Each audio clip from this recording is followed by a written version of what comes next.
The science behind the product actually is quite simple. We are trying to put our bodies in a kind of a cold shock and to request body to react on that shock and to do the best what it can to still alive, to keep itself alive, and even more than that, to try to rebuild itself, trying to fight with the cold.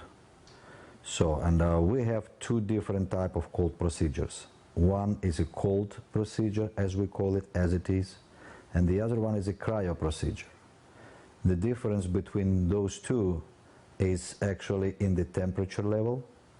We call cold procedure all the procedures where the temperature through the procedure wouldn't go down more than, or let's say less than 166 degrees Fahrenheit, which is 110 degrees Celsius. And the cryo procedure is everything which is below that. When we say everything, we would like to say that the cryo procedure could be considered when we use nitrogen, liquid nitrogen, as a cold agent. Because the boiling temperature of the nitrogen is 196 degrees Celsius, which is approximately 330 degrees Fahrenheit. So nitrogen allows us to put the temperature that low. So the difference in the biological reaction of our bodies on these two different type of procedures are as follows. So the cold procedure requests our body to heat up the blood inside the core and to push it to peripheral tissues, to all our extremities, to keep those tissues actually in a warm condition and not to let it undergo hypothermia, which actually quite lethal procedure, or let's say process, if we do not put enough attention on it. So that can actually continue until bodies still have enough power to produce enough heat to heat up the blood and to keep our peripheral tissues warm enough. Then after that, when the body cannot actually produce enough heat, the cold start penetrating our tissues, our muscles, start cooling down the blood, and when the blood goes back to the core and core temperature goes down to 2 to 3 degrees, then we're dying. Cryo procedure has completely different reaction of our body on it. When we put quite severe cold on the surface of skin, and in our cabin, skin surface goes down on temperature to approximately 40 degrees in the first 30 seconds, and actually in 1 minute it goes down to approximately 35 degrees. So all the cold sensors that we have in our skin create combined pretty powerful signal which is sent to the brain that we are in a big jeopardy of death of cold. So brain understands that it is almost impossible in such cold environment to produce enough heat to heat up the blood and push it to peripheral tissues to keep those tissues alive. Instead, brain sends the signal to constrict all peripheral tissues and to push blood inside the core and to try at least to keep a core temperature intact for as long as possible, trying to survive this severe cold. So we have to say here that only 20% of our blood actually contains in the veins and arteries. The rest is in capillaries, in venulas and arterioles. So we're talking about 80% of the blood which almost immediately push down to the core. So our systolic blood pressure goes up for approximately 10 points. And our blood starts circulating inside the core faster on the, as we call it, short circle, and the temperature of the blood goes up, and on the peak of the procedure it could reach even approximately 104 Fahrenheit, which will not be very much feelable for our body since we are in a cold environment, but it is very effective to kill all the viruses that we can have in our blood, because as you know, a reaction of our body on any kind of cold actually to heat up the blood to kill the virus. That's what we do actually in a few moments without any kind of collateral damages. or any kind of bad feelings as we have when our temperature goes up in the natural environment, like when you have a flu and you have all the kind of pains in your joints, in your muscles, your temperature goes up. That's how your body fights, but you feel it, and you actually kind of suffering all that kind of fight. So but through 3 minutes of the procedure inside the cabin, you do not feel all that feelings, but you still have a positive results after all.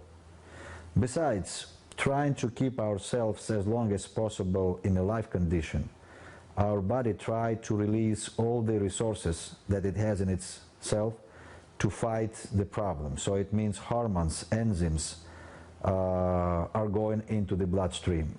Oxygen level goes up in the bloodstream, and ultimately even hemoglobin level goes up after a certain number of procedures. So we actually have what we call supercharged blood, and that blood being circulating around our internal organs creates the wonderful environment for rehabilitation of our internal organs if they undergo any kind of problem in the past, and also to rebuild our organs if we're talking about cell regeneration. And then having all that in place, we actually have the great opportunity to start the original given to us by nature self-regulating processes in our core. Then when we step out of the cabin and the signal disappears from the skin surface, and all our constricted previously tissues are dilated, the blood, which we know already with quite high pressure, goes back to peripheral tissues, and very often it can reach even those places which were not reachable before the procedure. Like we're talking about spiked capillaries, spiked venulas, and arterioles. So blood actually can open it again because of the nature of the blood and the high pressure. Besides, this supercharged blood helps us actually to withdraw all the toxins from under skin layer, which helps us actually to detoxify our skin. It helps as a procedure to produce more collagen, and collagen is very important for skin elasticity. It also increases metabolic rate in order to produce heat. And that's actually what we have on biochemical level of our, let's say, body. And we have two more levels which modern medicine does not even talk about. We're talking about energy level and informative level.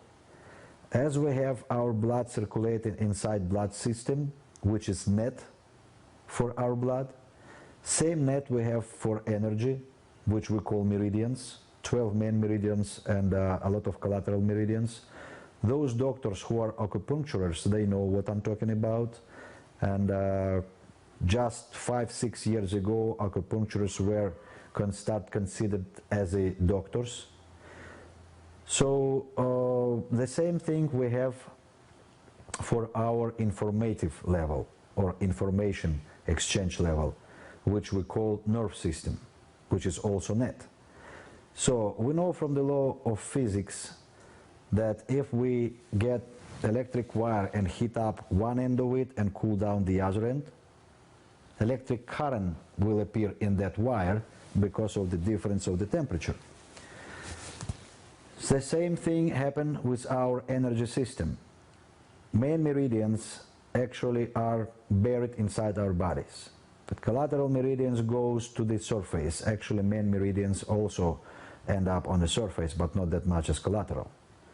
When we have temperature on the skin surface goes down to 35 degrees Fahrenheit, and we still have 98.5 degrees Fahrenheit the temperature inside the core, that big difference on the temperature on two ends of one or any of collateral meridians, including main one to a certain extent, creates a heavy energy flow inside our body. So not only we actually push our body to start producing enough energy to feed our internal organs, but also we flush away all the stagnated energy, or as we call, clogged knots.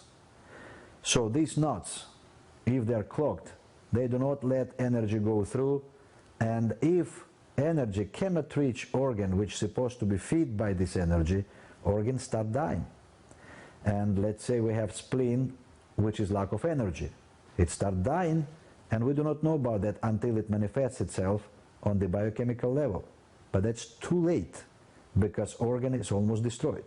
And even if using modern medicine we start eating or consuming any kind of medication trying to help the spleen to work at least somehow, we're just fighting symptoms. We do not know where the source of the problem is.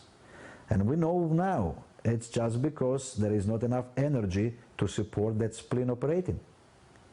So after that procedure, or let's say set of the procedures, because nothing can happen after one procedure only, we can actually help our body to recreate the, let's say, manufacturing of the energy, and also to open all the ways for the energy to go and reach the final destination, which are our organs. On this point we can stop talking about energy, and actually we covered 2 levels out of 3. We covered biochemical level and energetic level. So now we can go to the most important level, which is informative level. So if you ask anyone on the medical, let's say, environment, from the doctor who just finished university up to the very famous doctor, how immune system works, they will say no, they do not know how. They know it works, yes, but how? Nobody knows. Immune system, it's a part of informative system of our body, which tries to help us to recognize who is intruder, who is alias, and if it is intruder, to find the way how to fight it out. Autoimmune problems, which are, for example, psoriasis, that's when immune system does not understand and cannot recognize who is who and start fight itself, which is definitely not good for our body.